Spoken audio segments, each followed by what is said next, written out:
அடிக்கிற வெயில இந்த ஜெயண்ட் டேங்குக்கு மான்ஸ்டர் ஃபிஷஸ் வாங்கி விட போறோம். அது கடையில கிடையாது, கஸ்டமர் வீட்டில். ஃபீட் சைஸ் உள்ள மான்ஸ்டர் ஃபிஷ்ஷை பிடிக்க பெரிய கவரும் அப்புறம் கண்ணுக்கு கண்ணாடி தலைக்கு ஹெல்மெட்னு பக்காவா கிளம்பி சிட்டா பறந்துட்டோம். இவருக்கு ஜாப் சென்னையில் கிடைச்சனால வீட்டில் இருக்க மீன் அம்மாவால் பார்த்துக்க முடியல ப்ரோ, இதுக்கு நீங்க தான் ஐடியா பண்ணணும்னு சொல்ல ஒர்க் அதிகமாக இருக்கனால எப்பயும் போல நான் வரல ப்ரோன்னு சொல்லாம நானே ஃபர்ஸ்ட் டைம் டைரக்டா போவேன்னு கிளம்பினேன். டேங்க்ல க்ரௌன் ஃபெதர் பேக், டெல்லி பைச்சர்ஸ் அப்புறம் சில்வர் டாலர்னு இந்த பைப்புக்குள்ள ஒளிஞ்சுக்கிட்டே இருந்துச்சு. ஸோ டேங்குக்கு அந்த சைடு என்ன இருக்குன்னு போய் பார்த்தா 1 feet சைஸ் உள்ள பருன் ஷார்க்ஸ், இதெல்லாம் ஒரு மீனை அப்படியே முழுங்கும்.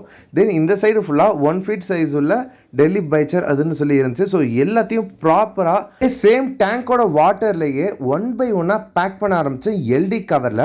ஸோ ஒவ்வொரு ஃபிஷ்ஷும் ஒவ்வொரு சைஸில் இருந்தனால அந்தந்த ஃபிஷ் தந்தப்பறம் நான் பேக்கிங் போட்டு என்னோட ஃபர்ஸ்ட் ரெஸ்கியூவை 100% சக்ஸஸ்ஃபுல்லாக கம்ப்ளீட் பண்ணிட்டேன். கைஸ், ஃபிஷ்ஷஸை லேக் ரிவர்னு போய் விடாமல் ரெஸ்கியூ பண்ண சொன்ன கன்சியூமருக்கு பிக்கஸ்ட் ஹேட்ஸ் ஆஃப்